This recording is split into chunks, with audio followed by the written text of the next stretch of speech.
This is Dan Rather. Are more American children suffering from malnutrition because of federal cutbacks, or are reports of hunger overblown? The story tomorrow on the CBS Evening News. Tomorrow night, God-given talent made her a star, but fame almost cost her happiness. Tommy Lee Jones and Sissy Spacek star in her Academy Award-winning role as Loretta Lynn in Coal Miner's Daughter. Tomorrow night at 8:30, 7:30, Central and Mountain. Thursday, a stolen case of plutonium brings Magnum into a killer's grasp. Hi, guys. Then on Simon & Simon, Who wants to play the Friday night jerk? racetrack sabotage puts AJ behind the wheel of a car rigged for destruction. And on Knots Landing, Abby's web of deceit begins to unravel. If I go down, you go down with me. Thursday. This is CBS.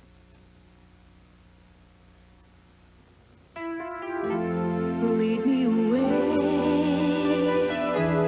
show me a smile, light up my face. No one can show you the face of Europe like TWA, leading the way year after year. To London, just $399.50. To Paris, $449.50. To Rome, $502.50.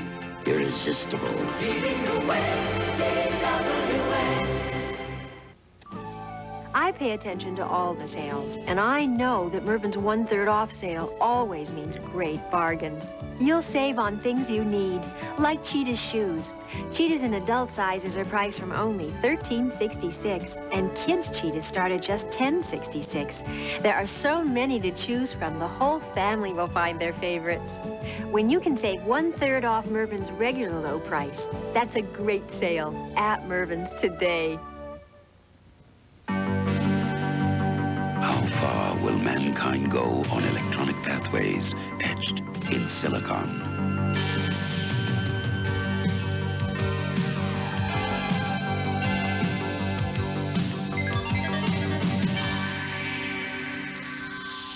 Miraculous Machines, a new National Geographic special on public television. For 10 years, brought to you by Gulf, now part of Chevron.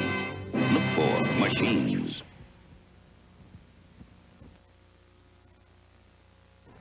Our top stories for this Monday night. It is a night for the elements. Fog forces flights to be diverted, and fire rages through 2 buildings, one of them an abortion clinic. Plus, Gary Franklin with a sex change operation for a classic comedy.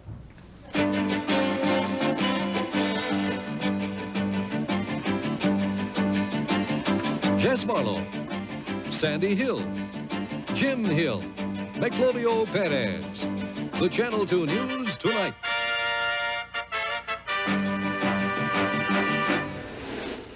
Hundreds of passengers heading for Los Angeles Airport tonight are landing in Ontario, making the last leg of their trip by bus.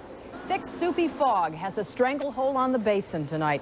Channel 2's Ann Curry is standing by live at LAX with the latest on this inclement weather. And Colleen, tonight here at LAX, at times visibility was down to less than 1/4 of a mile.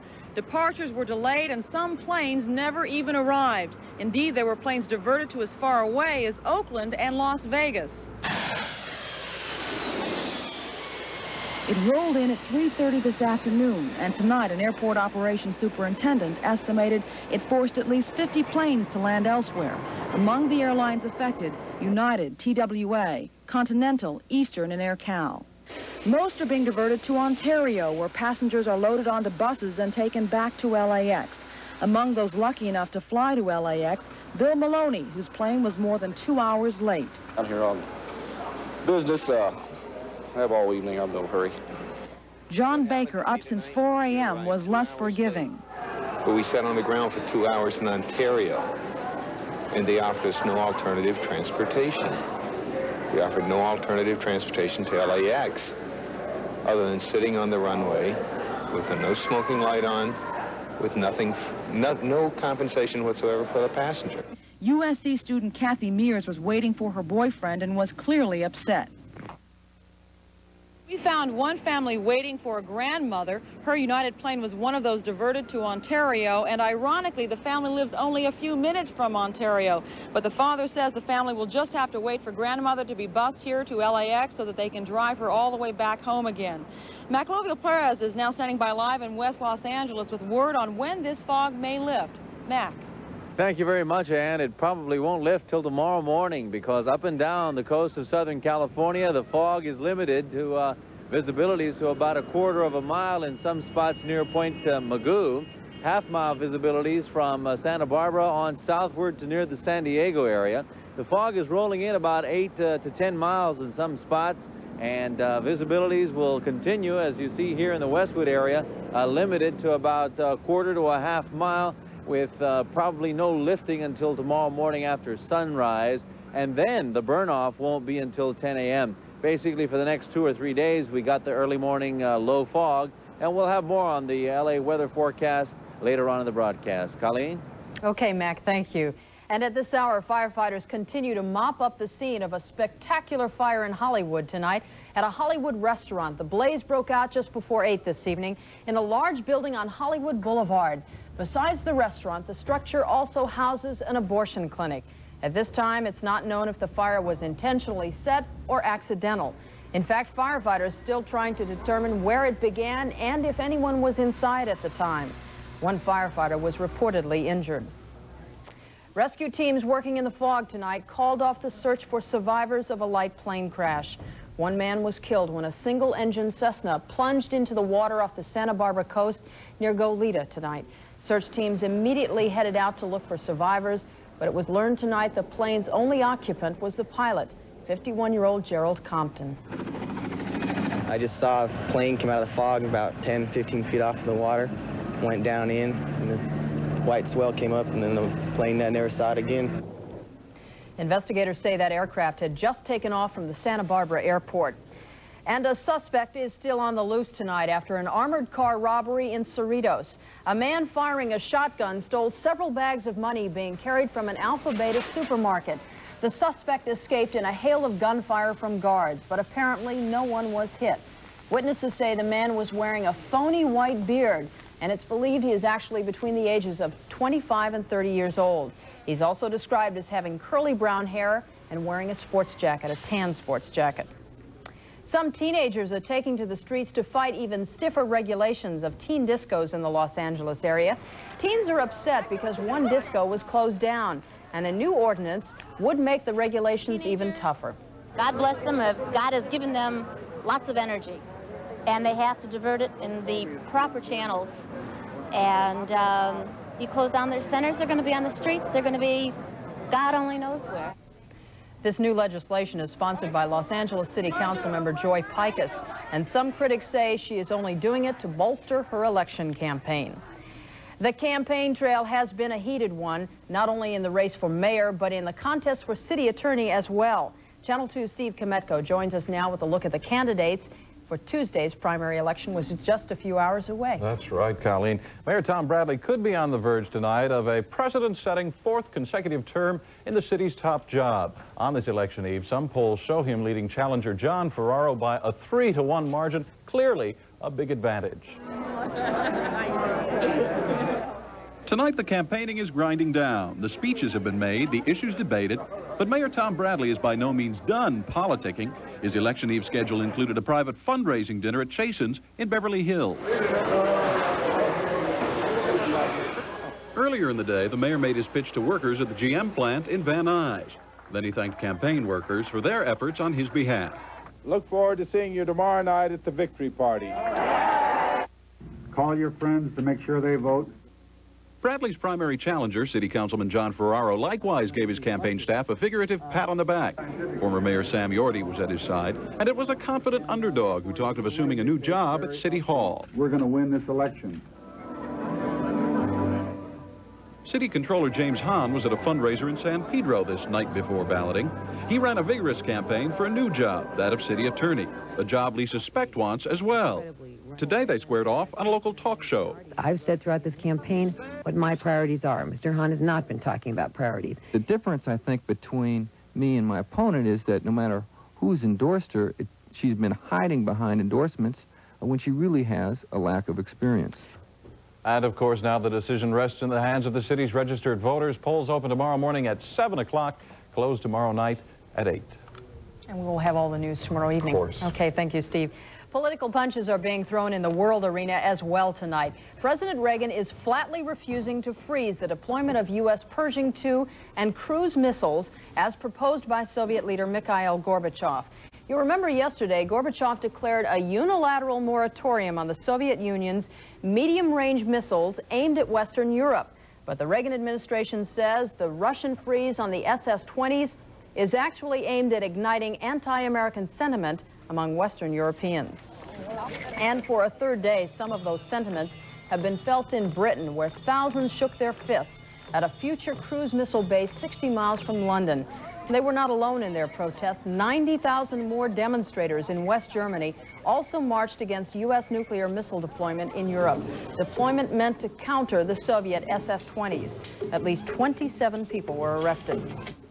And in this country, an anti-apartheid rally ended in the arrest of Amy Carter. She's the daughter of former President Jimmy Carter. Amy and her brother Chip joined protesters today outside the South African embassy in Washington. It was a peaceful march, but Amy and two others were frisked, then booked for protesting near an embassy. Amy, who is now 17, said her father knew of her protest plans. In fact, she even called him in Plains, Georgia, to ask if it was all right to be arrested. We'll have much more news ahead here on the Channel 2 News tonight. It was a smash hit with men. Gary Franklin tells you if women can do it as well. The controversy surrounding a murdered Playmate of the Year envelops her little sister. And if you take time-release medication, you better listen to our special report. Also, they took a pay cut to help save their company. Today, they got the payoff.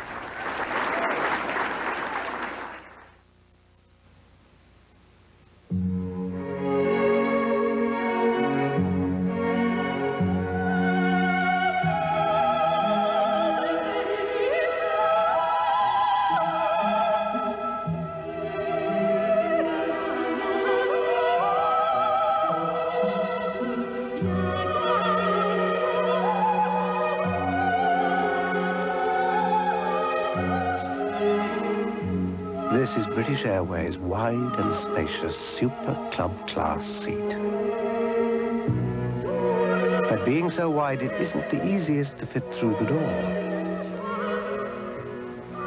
Now on all our long-haul flights, the Super Club seat. From the airline that cares about everyone that flies. British Airways, the world's favorite airline. Found the home we want to own. Got the can we get the home loan blues. We need someone who knows. Yeah. The need a pro you can rely on. Shoulder you can cry on blues. Bank of America announces home loan centers with specialists who understand and can help you get the right loan when you need it. See a B of A home loan specialist and see how to make your dream house a reality. Bank on the leader and lose the all alone loan blues. Sometimes it really does pay to be patient. At least that's what a lot of Southern Southland AirCal employees are thinking tonight. Workers at the South Bay company made wage concessions 2 years ago on the promise of bonuses when the company got back on its feet. Today, AirCal made good on that promise, rewarding workers with checks of up to $15,000. AirCal. We used to have style. Now we've got almost first class. We're special. And tonight, the workers are counting their benefits to the collective tune of $11.6 million. There's no putting a price tag on the good feelings they have out there as well. But apparently there is a price tag for having money in Orange County. A survey by the Orange County Register newspaper shows 1 in 5 residents of that affluent region suffer from high levels of mental distress. In short, maybe money doesn't buy everything. One doctor, in fact, told Channel 2 News that having wealth doesn't protect you from stress. In fact, the time, the effort, and the energy involved in keeping money may cause dangerous levels of stress that must be diagnosed before it can be treated. Doctors treating asthma have found a convenient way to spell relief through time-release medications. But as health editor Steve Gendell reports, safety is now a question. Joan McGoey takes theophylline, a standard asthma medication. Years ago, the prescription called for 4 pills a day. But now she can take long-lasting theophylline just twice a day. And there's even a newer once-a-day version. And Mrs. McGoey prefers these long-lasting pills. Because I take breathine 3 times a day. I take something else a couple times a day. I take too many other stuff. The day's not long enough. But look at this.